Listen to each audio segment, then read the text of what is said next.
สบายดีหมู่เพื่อนทุกคนเนาะมื้อนี้เราก็จะมาเฮ็ดโพรเจกต์เกี่ยวกับ Heineken หรือว่าป้ายโฆษณาเนาะอยู่ในร้านอาหารนั่นแหละเนาะคือมื้อนี้ข้าพเจ้าจะมาเฮ็ดตัวนี้เนาะ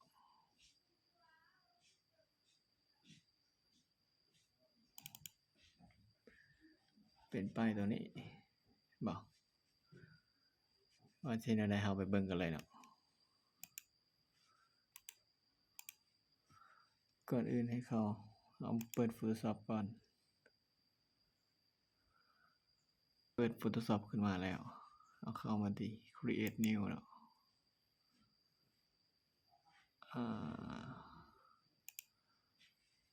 มาเลือก Easy เนาะ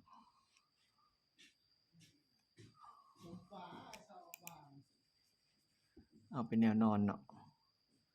เอาเป็นแนวนอนเนี่ยแล้ว create ไปเลยนี่มันจะไฟล์ Heineken เนาะมันอยู่ใส่ในเนาะ Heineken เนี่ยตัวนี้เนาะเข้ามาเลยเปิดนี่เปิดขึ้นมาเนี่ย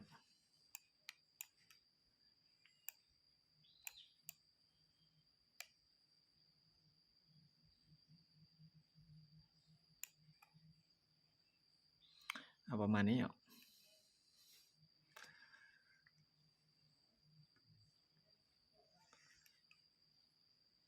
ที่ไปหลังจากนั้นพอมันจะมีแบ็คกราวด์ใช่เนาะนี่มีแบ็คกราวด์ตัวนี้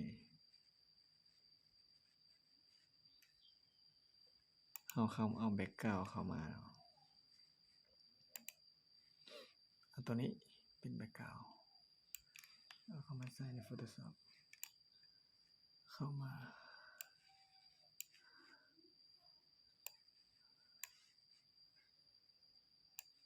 ขยายให้มันเต็มไปเลยเนาะนี่หลังจากกดนี่หลังจากนั้นเรามาเลือกอยู่นี่คำว่า normal ให้มาเลือกเป็นสีใดเลือกเอาสีใดมันแจ้งเอาสีใดเอาตัวนี้เนาะเราจะเอาซอฟต์ไลน์นี่เนาะซอฟต์ไลน์นี่ตัวนี้เนาะซอฟต์ไลน์นี่คลิกเข้าไปอันนี้มันเฮาเบิ่งมันคือว่ามันอยากบังเฮาตัวหนังสือเฮาก็ต้องสร้างเลเยอร์มาขึ้นมาเนาะแล้วกดตัว B กดตัว B เพื่อว่าเราจะลบออกให้มันสีขาวมันยังคงความคือเก่าอันบ่ให้มันอันสีแบ็คกราวด์มาบังสีขาวลบออกเลยลบออก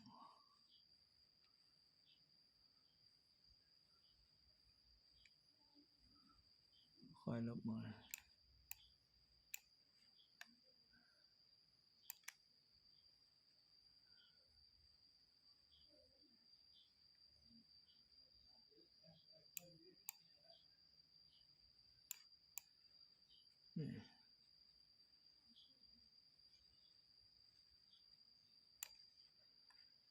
หลังจากนั้นเนาะ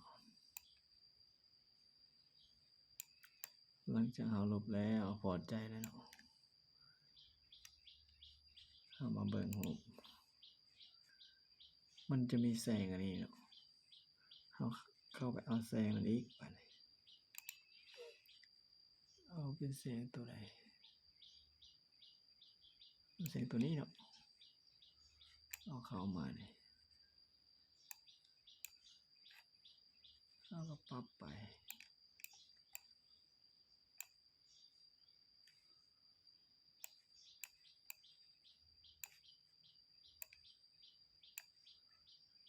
ประมาณนี้เนาะแล้วก็มาเลือกตัวนี้คือเก่าอีกนี่มาเลือกตัวนี้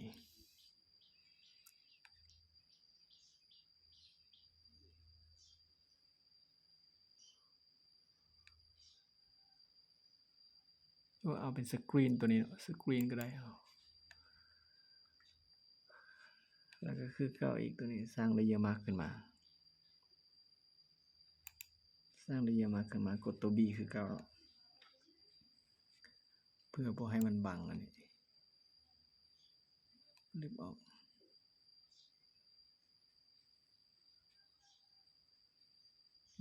ลืมออกนะ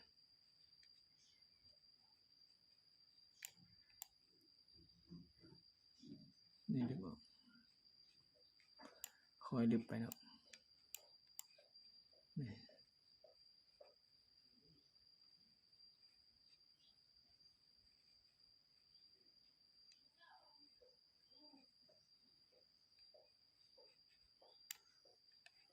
หลังจากนั้น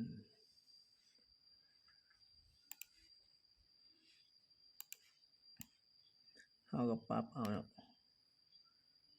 อยากให้มันอยู่หมองไหนปรับเอาเนาะ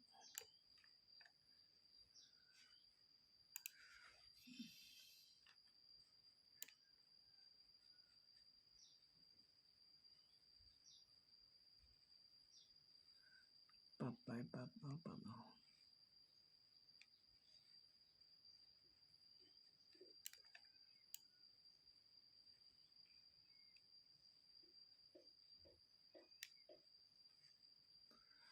หลังจากเราปรับได้แล้วเนาะเราจะเอาโลโก้มาใส่เนาะโลโก้ตัวนี้เอามาใส่นี่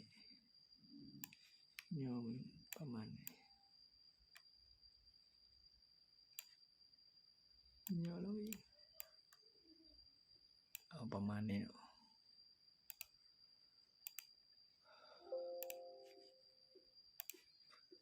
อันนี้เราจะลบพื้นสีขาวนี่ออกเนาะมาตัวนี้หรือว่ากดตัว E เนาะตัว E คีย์ลัดในแป้นพิมพ์เนาะจะเด้งขึ้นมาตัวนี้เอามาเลือกเอาตัวที่3นี่เอามาเลือกเอาตัวที่3มาคลิกเส้นนี้มันจะลบมันเลยขยายขึ้นมาลบลบลบลบนี่ลบนี่ลบน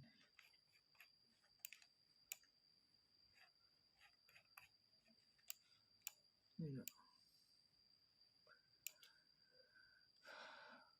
หลังจากเราได้ตัวนั้นแล้วเราสิทาสีแบบนี้เนาะให้ทาสีตัวนี้มันเป็นสีขาวสีโลโก้เป็นสีขาวเนาะสมมุติเราทานี่เนาะสมมุติเราทาตัวนี้เราทาตัวนี้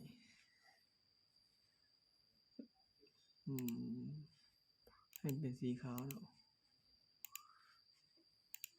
มันจะเป็นสีขาวหมดเลยเนาะมันจะบริตัดให้เราเพราะฉะนั้นแล้วเราดาวนี่มันต้องเป็นสีแดงเนาะฉะนั้นเราก็ต้องเอาเข้ามาในเลือกเครื่องมือนี่เอามาเลือกเอาแต่ดาวนี่เนาะ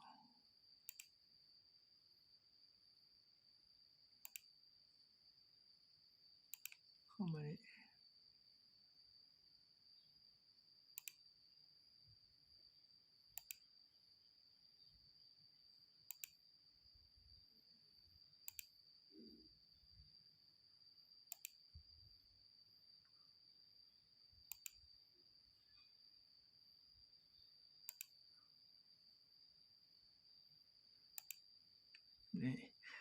หลังจากเราได้ตัวนี้แล้วเนาะเลือกเอาดาวเลยกด Ctrl J เนาะ Ctrl J เพื่อ copy เนี่ยมันจะมี มันจะมีเลเยอร์ขึ้นมาตัวหนึ่งนี่หลังจากนั้นเราค่อยไปเปลี่ยนเป็นสีขาวเปลี่ยนเป็นสีขาวตัวนี้เนาะสีขาวตัวนี้มันจะเป็นสีขาวอยู่เนาะตัวนี้เราอยากเห็นเป็นสีแดง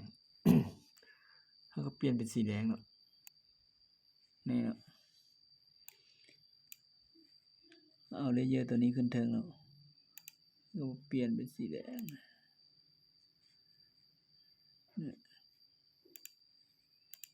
นี่มันจะเป็นสีแดงเลยเนาะหลังจากเราได้ตัวนั้นแล้ว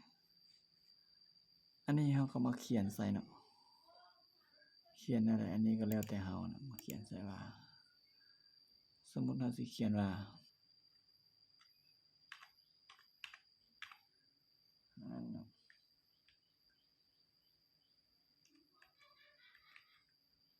จังไป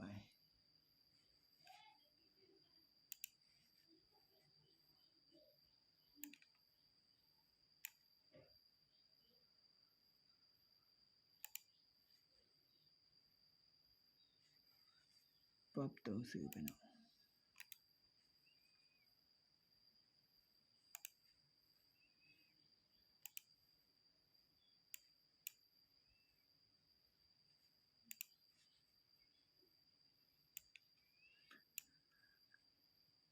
อันนี้เราจะเห็นสื่อหารเนาะ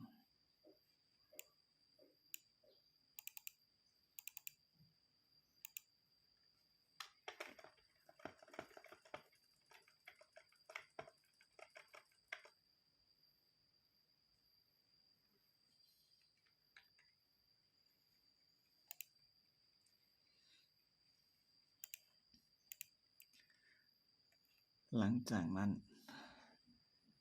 เราก็มาเฮ็ด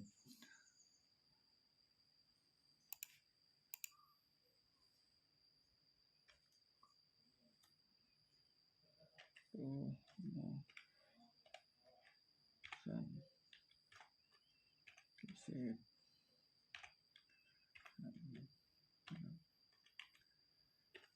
เดิน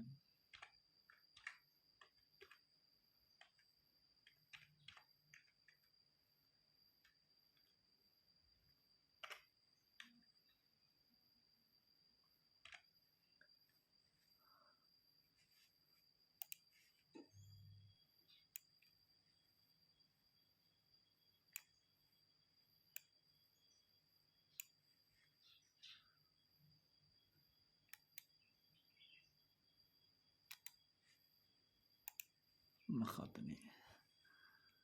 ใส่ดอกซาโดนี่เนาะ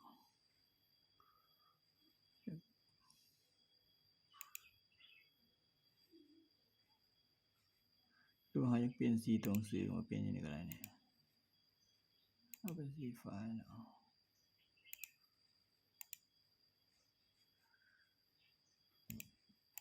นี่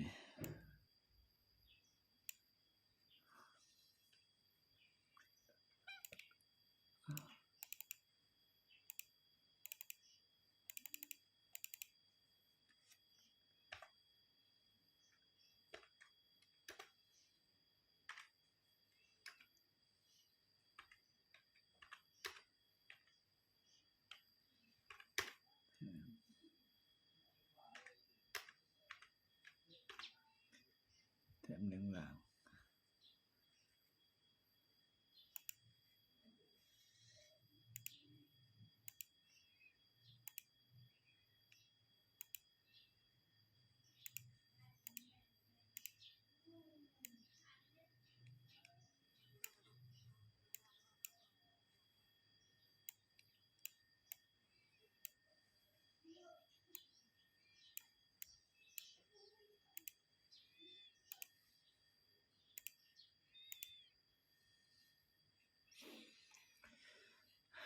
นี่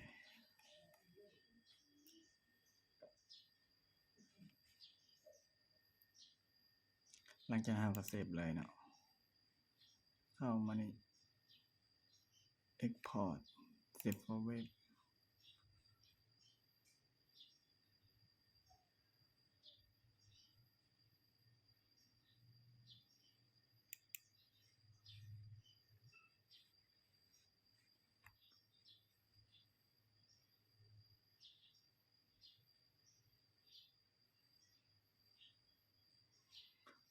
เลือกเป็นJPEGเนาะ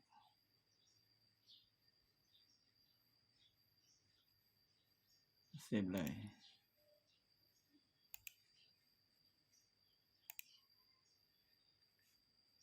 โอเคนะ